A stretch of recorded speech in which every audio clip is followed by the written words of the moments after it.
The Beast, widely acclaimed as one of the best wooden roller coasters out there, and for good reason. This coaster is absolutely nuts, and it's one of a kind. This video is going to be my full review of the Beast. Let's get into it. One of the biggest factors that makes the Beast so interesting is its history.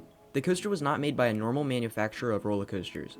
Instead, it was designed in-house, meaning that Kings Island designed the coaster themselves.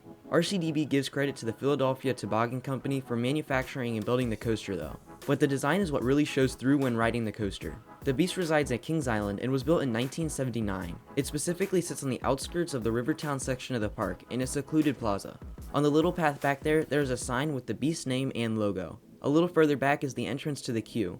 It's not necessarily the most themed lined out there, but the coaster has a good theme to it. The queue and station are meant to be a watermill of some sort. The cattle pen sections of the queue are very cramped, which is a lot different compared to the more modern coasters. Once in the station, you must choose to enter a line for the front or back half of the train. These split into another set of switchbacks before reaching the loading area.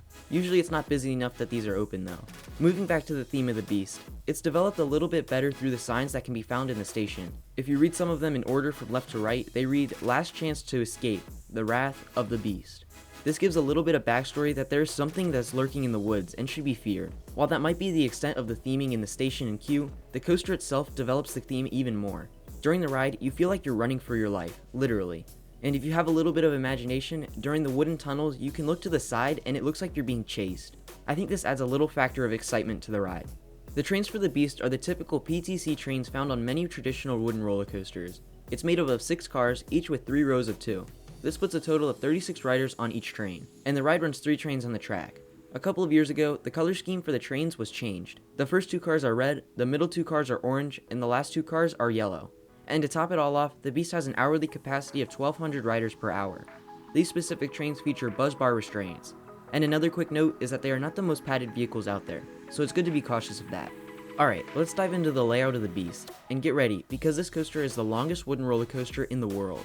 So the ride starts with a large left-hand helix that takes you into the lift hill. Nothing too crazy, but it serves as a great anticipation builder for those who are scared for the ride. Combined with this, the lift hill is extremely slow as you climb 110 feet in the air. This is done on purpose though. Due to the sheer length of the Beast, the slow lift hill allows the train in front to get through the next block zone. This will make a little bit more sense as we get through the layout, so I'll bring this back up in a couple of minutes. The first drop heads into the first tunnel and also features the on-ride photo spot. The first drop is 135 feet long and gives a great amount of floater when you're near the back of the train. At the bottom, the train banks and turns to the left and enters the first hill. This surprisingly does not deliver anything crazy forceful. After completing this hill, you rise back up into a weird portion of the track. You bank and turn to the right. This is followed by a long track with a cover and trim brake. I don't believe this is considered to be one of the block brakes, but the way it slows down the train, it should be one. The train pretty much slows to a stop. But this is where the coaster starts to shift gears. Previously, the coaster was a lot higher off the ground and focused a little bit more on hills. From now on, the Beast becomes a terrain coaster. Coming off the brake, the train banks and turns to the right. Even though it does not feel like you decrease a lot in elevation, all that speed that you had is gained all the way back. The train then rises, banks, and turns to the left. It also enters another tunnel. After exiting the tunnel, you bank and turn to the right. Afterward, the train starts to decline and turns yet again to the right. There is another bit of straight track continuing to decrease in elevation. Then the track banks and turns to the right once again. On this final turn, a weird sound is made by the track.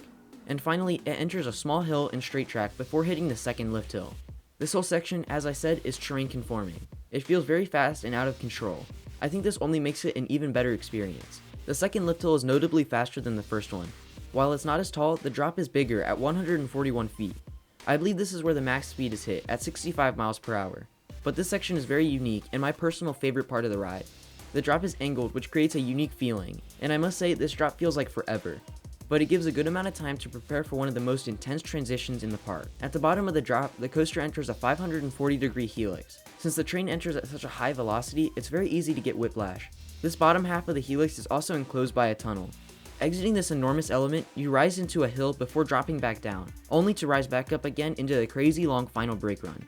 Now that we are through the layout, I'm able to discuss the block zones a little bit better. Just as a reference, this is a section of roller coaster track that can only be occupied by one coaster train at a time. Each lift hill acts as the beginning of a block zone. Since the Beast is so long, 7,359 feet to be exact, block breaks are important in keeping the trains flowing. The amount of time that it takes to load the train is greatly less than the amount of time that it takes to get through the first section of the layout. This causes a train to dispatch before the next block zone is clear. This results in an extremely slow lift hill. Once the train ahead clears off the second lift hill, the first lift hill will speed up at normal pace.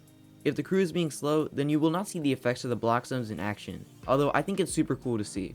It also adds cool interaction between the two trains. Sometimes the trains will pass each other on the first drop and the entrance to the brake run. While this might not be the smoothest coaster out there, the roughness adds to it.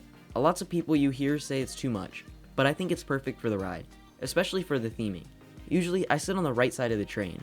I have figured out a way to make the roughness a little bit more bearable on that side. Although it has only seemed to work for me, I will say it just so you can try it if you would like. I sit a little cockeyed, so my hip sits against the median and my shoulder rests against the side of the train.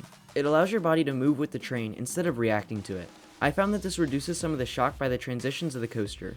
The Beast is very unique, and that's why it's so highly regarded. From the theme to the actual layout, the ride is world class, but something that makes the Beast even more elite is the night rides. If you ever get the chance to take a ride on the Beast in the dark, do it. It does not matter how much you enjoyed the ride the last time you rode it, the experience is completely different. Since visibility is low, the layout is even harder to follow. It truly feels like a runaway train. Add that with how the coaster would be running on a warm day, it just makes it a one-of-a-kind adventure.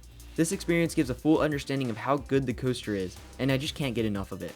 The Beast has been what Kings Island is known for the past couple of decades. It's their standout attraction that can't be beaten by much. The Beast holds the record as the longest wooden roller coaster in the world, clocking in at a duration of 4 minutes and 10 seconds. It would even be the inspiration for one of the most ambitious wooden coasters ever. That being said, I have not ridden every wooden coaster out there and know that a lot is considered to be equal or even better than the Beast. Currently, this is my #1 wooden roller coaster I've ridden. The way that the theme and ride experience comes together creates one whole masterpiece. There's nothing bad I can really say about this coaster. So for my final score of the Beast at Kings Island, I give it a 10 out of 10.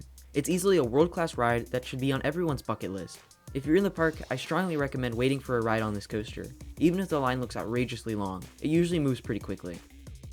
And that's going to do it for my review of the Beast at Kings Island. What do you think of this coaster? Let me know in the comments below. If you liked the video, make sure to leave a like and subscribe if you're new. Thanks for watching, and I'll see you next time.